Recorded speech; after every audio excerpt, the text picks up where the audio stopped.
ഇവിടെ ചൂണ്ടിക്കാണിച്ചതുപോലെ തന്നെ പ്രകാശ് ജാവ്ദേക്കറെ കണ്ടു എന്ന് CPM-ന്റെ കേന്ദ്ര കമ്മിറ്റി, മുതിർന്ന കേന്ദ്ര കമ്മിറ്റി അംഗം കൂടിയായ EP ജയരാജൻ സമ്മതിക്കുകയാണ്. ദേശീയ പാതയിൽ തന്നെയാണ് ഫ്ലാറ്റ്. ആ നിലയിൽ തന്നെ പരിചയപ്പെടാൻ പ്രകാശ് ജാവ്ദേക്കർ വരികയായിരുന്നു. രാഷ്ട്രീയം സംസാരിക്കാൻ ഒരുങ്ങിയപ്പോൾ രാഷ്ട്രീയം സംസാരിക്കേണ്ടതില്ല എന്ന് പറഞ്ഞു.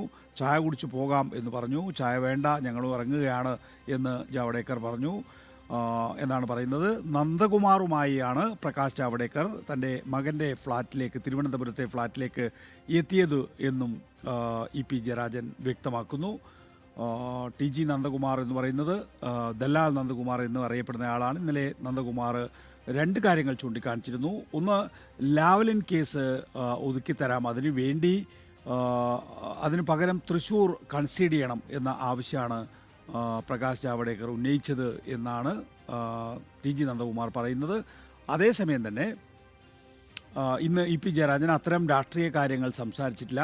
നന്ദകുമാറാണ് പ്രകാശ് ജാവ്ദേക്കറെയും കൊണ്ടുവന്നത് എന്ന് സമ്മതിക്കുകയാണ്. പോളിംഗ് ദിനത്തിൽ ഈ തരത്തിലുള്ള ഒരു വെളിപ്പെടുത്തൽ എന്തിനാണ് എന്നുള്ളതാണ് പ്രധാനമായും ചർച്ചാ വിഷയമാവുന്നത്.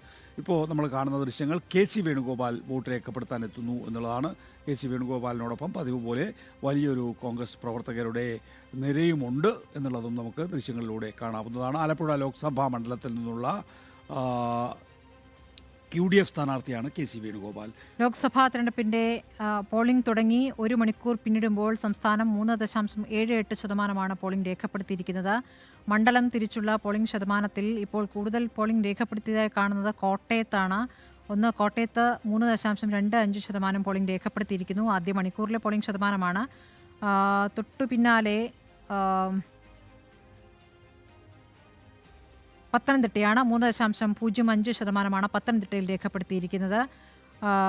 ശക്തമായ പോരാട്ടം നടക്കുന്ന മണ്ഡലങ്ങളിലെ പോളിംഗ് ശതമാനം ഇപ്പോൾ ആ രൂപത്തിൽ പറയാനായിട്ടില്ല.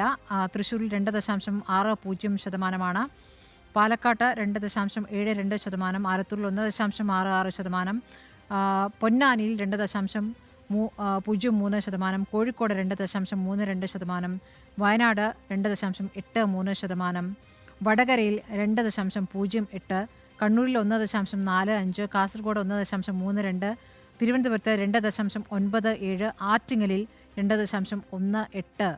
ഇങ്ങനെയൊക്കെയാണ് പോളിംഗ് ശതമാനം. ആദ്യ 1 മണിക്കൂറിലെയാണ് ഈ പറയുന്നത്. മുഖ്യ തെരഞ്ഞെടുപ്പ് ഓഫീസർ അറിയിച്ചിരിക്കുന്ന ആദ്യത്തെ കണക്കാണിത്. എന്തായാലും പോളിംഗ് ശതമാനം ഉയരുന്നു എന്നുള്ളത് തന്നെയാണ് ആദ്യ 1 മണിക്കൂറിൽ പറയാനുള്ളത്. നീണ്ട ക്യൂ ഉച്ചയാകുമ്പോഴേക്കും.